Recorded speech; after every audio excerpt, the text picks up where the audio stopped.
ده خبز الشاورما. اتمنى يعجبكم بطريقه سهله وبسيطه. ب3 كوبايات دقيق وميه وملح. بالطريقه دي عملته بالشكل ده اهو، طلع شفاف وجميل وطري. شايفين حضراتكم اهوت خبز السندوتشات، خبز الشاورما، خبز الصاج، اي حاجه تقدري تحشيها بيه بالشكل ده اهو. شايفين الجمال والحلاوه، شفاف وطري. اتمنى يعجبكم بالشكل الحلو ده اهو.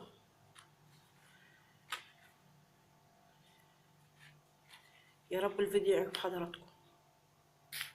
السلام عليكم، اهلا وسهلا بيكم، يا رب تكونوا بخير.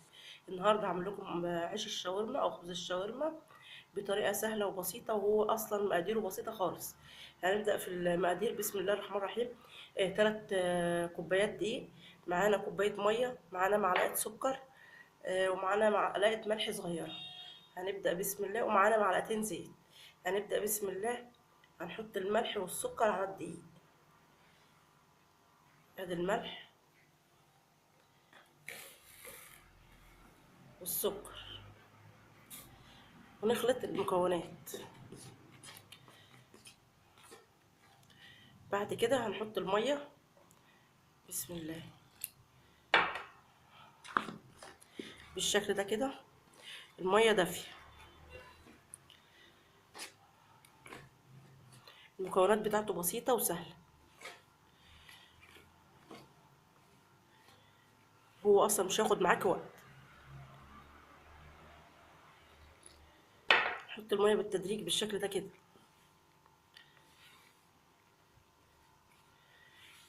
نحط شويه الميه الباقيه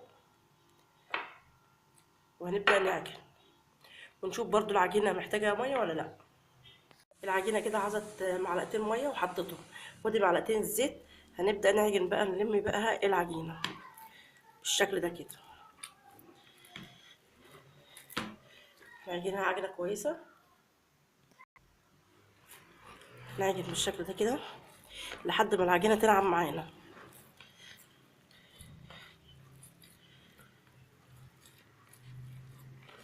بالشكل ده كده.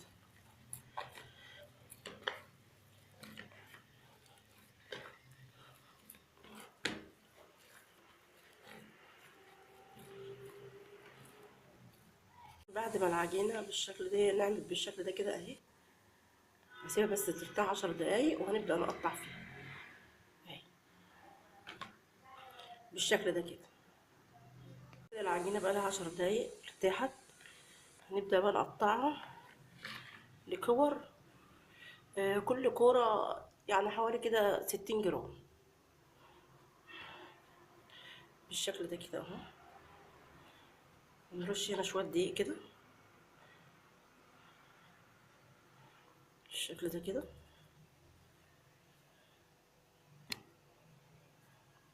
بالشكل ده كده اهو.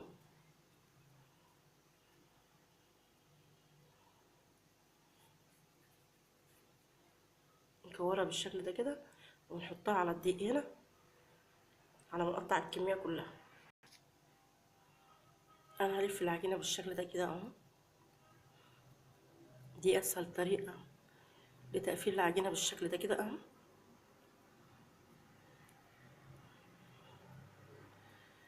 بالشكل ده كده اهي. نعمل كمان واحده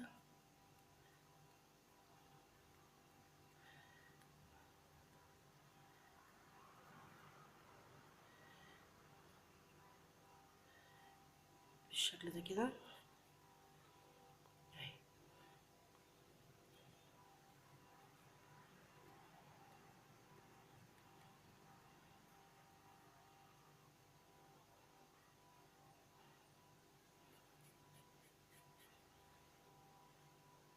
انا خلصت الكميه كلها. رشه دقيق خفيفه كده على العجين عشان ما يشققش، وهنغطيه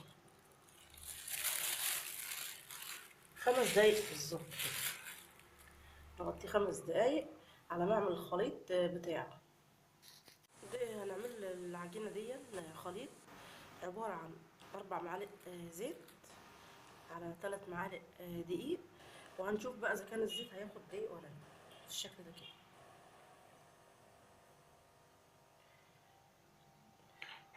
ونخلط المكونات دي كده عشان ده نحطها بين طبقات العجين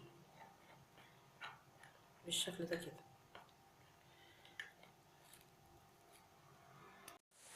احنا عايزين سمك الخليط يكون كده بالشكل ده كده، بالشكل ده كده اهو. خدنا اول كوره وعملناها فردناها بالشكل ده كده، بالشكل ده كده اهو.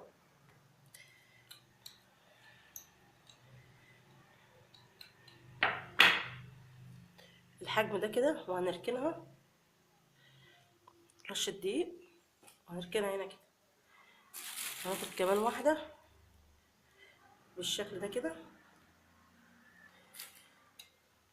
ونفردها نفس الحجم اللي احنا عملناه الاولاني بالشكل ده كده.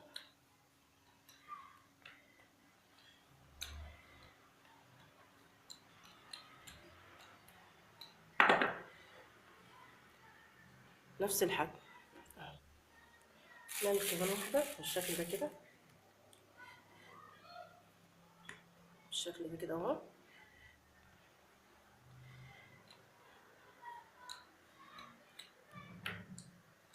هنفرد نفس الكميه بالشكل ده كده.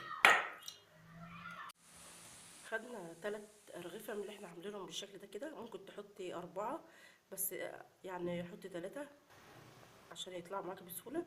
الخليط اللي احنا عملناه بقى هي دي فايدته، هنحطه هنا كده بين طبقات العيش بالشكل ده كده.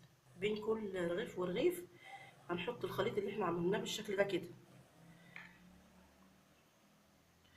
هندهن كويس كده حتى الانحراف بالشكل ده كده.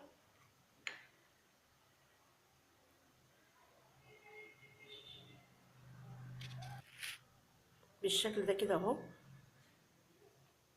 هنحط الخليط دون ان هو هيفصل لنا العيش بعد ما احنا نحطه على النار يستوي. حطينا كده، هنحط كمان هنا على الطبقه دي بس اخر طبقه من فوق مش هنحط. بالشكل ده كده اهو.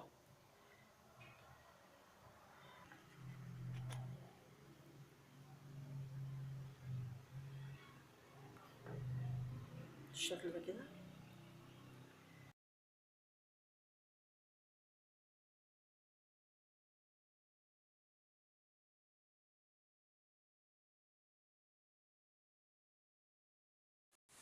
بالشكل ده كده هنحط بقى الطبقه الثالثه او الرغيف الثالث بالشكل ده كده. احنا حاطين تحت دقيق بالشكل ده كده اهو.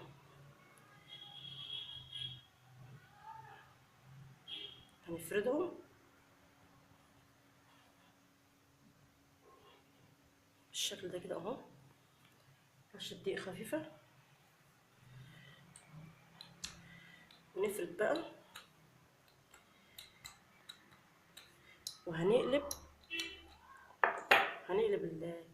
العيش كده بالشكل ده كده عشان كل الطبقة تيجي قد بعضها اهي بالشكل ده كده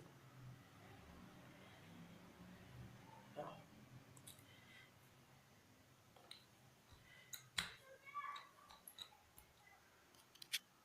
بالشكل ده كده هنفرد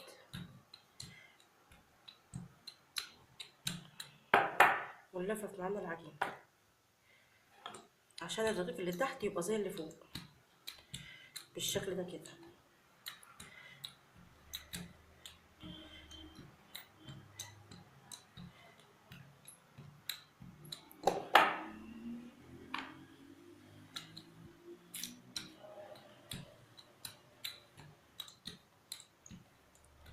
احنا هنسويه على عين البوتاجاز من فوق ونحط عليه العيش يستوي.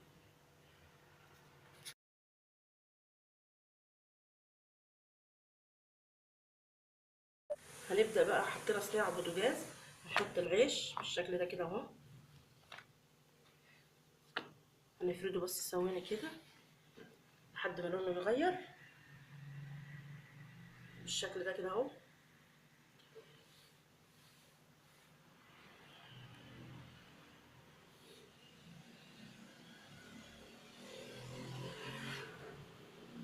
قلبت بالشكل ده كده اهو زي ما حضراتكم شايفين.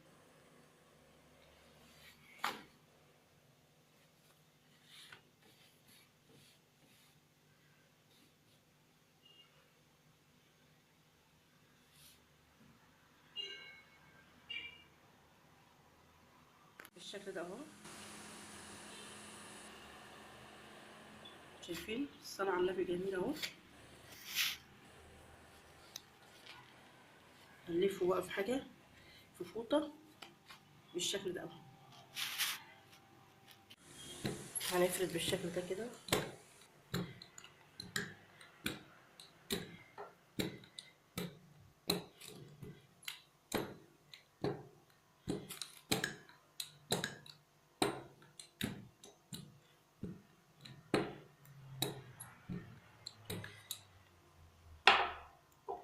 كده فردته اهو، هنروح نسويه بقى على عين البوتاجاز. اهوت العيش، شايفين حضراتكم.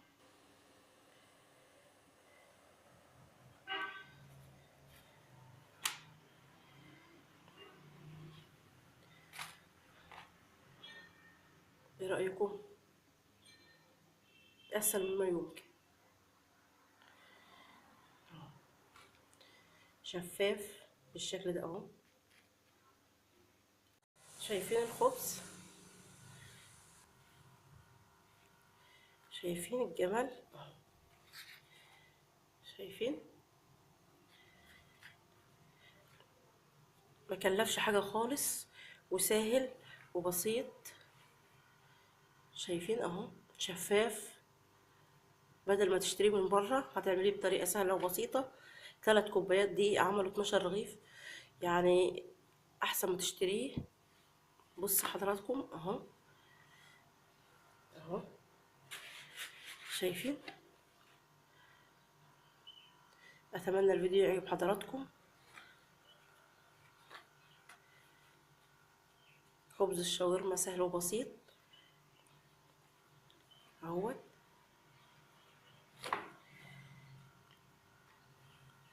وحضراتكم اتمنى الفيديو يعجبكم.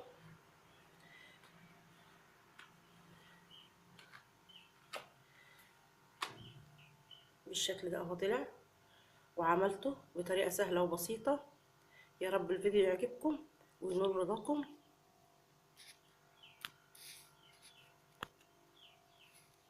بمقادير بسيطة هتعملي خبز الشاورما ب3 كوبايات دقيق ومية ونص معلقة ملح ومعلقة سكر ومعلقتين زيت.